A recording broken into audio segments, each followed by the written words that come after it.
SI বলে চালান কাটবেন না? স্যার আর একজন আছে হেলমেট ছাড়া। ধর ধর ওকে ধর। ঠিক আছে, এবার মতো ছেড়ে দিলাম, নেক্সট টাইম আর ছাড়বো না। কই ভাই, হেলমেট কোথায় তোর? স্যার তাড়াতাড়ি করতে গিয়ে হেলমেট বাড়িতে ভুলে গেছি স্যার। তাড়াতাড়ি করতে গিয়ে ভুলে যাস বা আস্তে আস্তে করতে গিয়ে ভুলে যাস, আইন তো তুই ভেঙেছিস, চালান তো তোর কাটতেই হবে। লাইসেন্স আছে? হ্যাঁ স্যার আছে। বিনা হেলমেটে একটা চালান কাটো। হ্যাঁ স্যার। ওর চালান কাটতে পারবে না? তুই তুই এখনো যাসনি? এখন কি ওর সাথে সাথে তুই তোর চালানটাও কাটাবি? না স্যার, না তো আপনি ওর চালান কাটতে পারবেন আর না আমার। কেন, তোর কাকা বিধায়ক নাকি?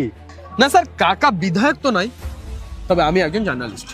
আর আপনি যদি এখন ওর চালান কাটেন তাহলে নেক্সট 2 ঘন্টার মধ্যে আমার চ্যানেলেও আপলোড হবে যে কিভাবে আপনি আপনার সিনিয়রকে বিনা হেলমেটে যেতে দিয়েছেন আর ওর চালানও কাটেন। তাই আপনি এখন ওর চালানও কাটতে পারবেন না। আচ্ছা, খুব স্মার্ট হচ্ছিস। তোর কাছে কোনো প্রমাণ টমাণ আছে নাকি?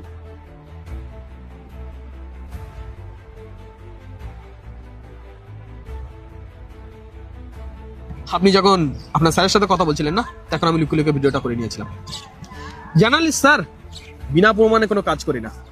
আর ট্রাফিক আইনে কোথাও লেখা নেই যে পুলিশওয়ালারা বিনা হেলমেটে চলতে পারে। স্যার, আইন তো সবার জন্য সমান না? তো আইন যখন সবার জন্য সমান, তাহলে সাজাটাও সবার জন্য সমান। তাই আপনি এখন আপনার স্যারকে এখানে ডাকবেন আর তারও চালান কাটবেন। আরে ভাই তুই যা না, তোর চালান ফালান কিছু কাটবো না। আর ভাই তুইও যা, চালান কাটবো না, যা। কেউ কোথাও যাবে না এখানে। আমি বললাম না, আপনি আপনার স্যারকে ডাকুন আর এক্ষুনি ওর চালান করুন। এ কি কথা বলছিস ভাই, ওটা আমাদের এসআই, ওকে যদি আমরা এখানে ডাকি তাহলে আমাদের চাকরি চলে যাবে তো। চাকরি তো স্যার আপনার এমনিতেও যাবে, কারণ ভিডিওটা আমি অলরেডি আমার টিমের কাছে পাঠিয়ে দিয়েছি। ওরা শুধু আমার একটা কলের অপেক্ষায় আছে, আর সাথে সাথে ভিডিওটা লাইভ হয়ে যাবে। তাই ভালোভাবে বলছি, আপনি আপনার স্যারকে ডাকুন আর ওনার চালান কাটুন, না হলে আপনার স্যারের চাকরিটাও যাবে। আরে ভাই তুমি কি কথা বলছো, আমি তোমারও চালান কাটবো না, ওরও চালান কাটবো না, যাও না এখান থেকে। আরে স্যার বললাম না, আর কোনো লাভ নেই বেকার তর্ক করে। আপনি আপনার স্যারকে ডাকুন আর ওনার চালানটা করুন। Sir party